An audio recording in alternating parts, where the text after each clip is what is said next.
Hello creatives, welcome to another tutorial session by Simplified Arena.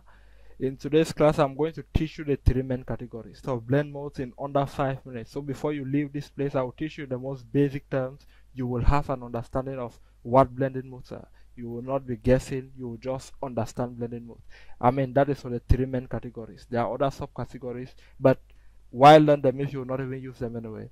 So these are the three main categories. So I have a footage here I got from Pixel, so I'll drag and drop in our After Effects timeline.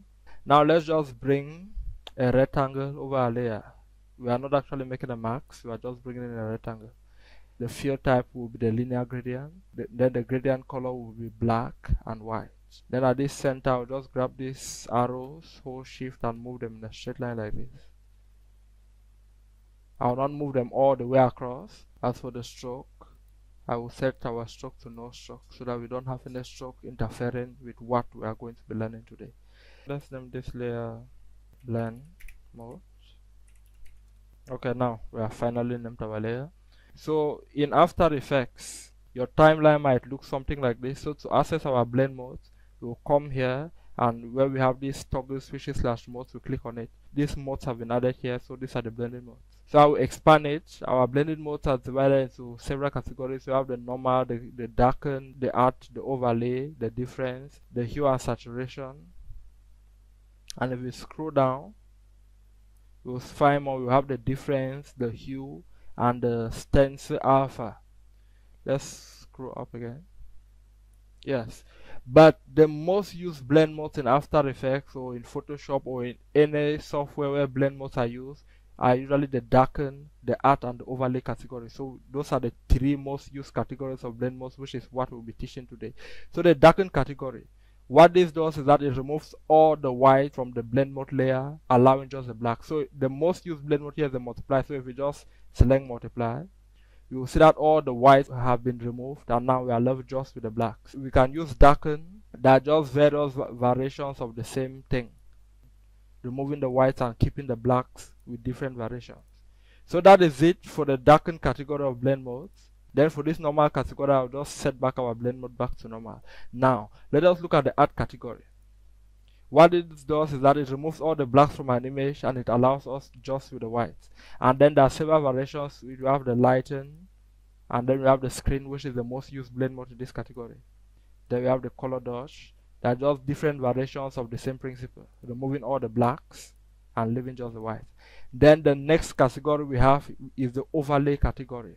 What the overlay category of blending modes does is that for the darker parts, it removes all the whites, and for the whiter parts, it removes all the blacks. If the values are below 50% of gray, it removes the blacks from it. If the values are above 50% of gray, getting close to black, that means from 50% gray to pure black, it removes all the whites from them. So this overlay category is a combination of the darken and the lighten category. So before we go, let me show you a real world scenario where we can use this. I've just been speaking about a lot of blacks and whites since I started talking. So I'll just delete this layer. So I'll go ahead to duplicate this layer. And now I want you to observe this layer. I want you to look at it very closely. I need you to look at the contrast of the image. They have certain parts that are exceedingly dark, other parts are extremely bright, and other parts are between the brightness and the darkness. In graphic terms, the shadows are the darker parts, highlight the lightest parts, and the midtones, the parts that ranges between the dark and the lighter parts, around the mid-range of something like that. So now let's observe. I will select this my top layer. I can call it blend layer. Remember what I said, for the darken category, it will remove all the bright colors or the whites and allow us just with the dark colors or the blacks. So I'll set this to multiply, and let's see. There's a struggle here to eliminate all the lighter colors. Now let's set that to screen and see. Now it looks like all the shadows or the darker colors have been brightened up. And then now let's set that to overlay. Let's turn the blend layer off and on. Now you begin to see the difference.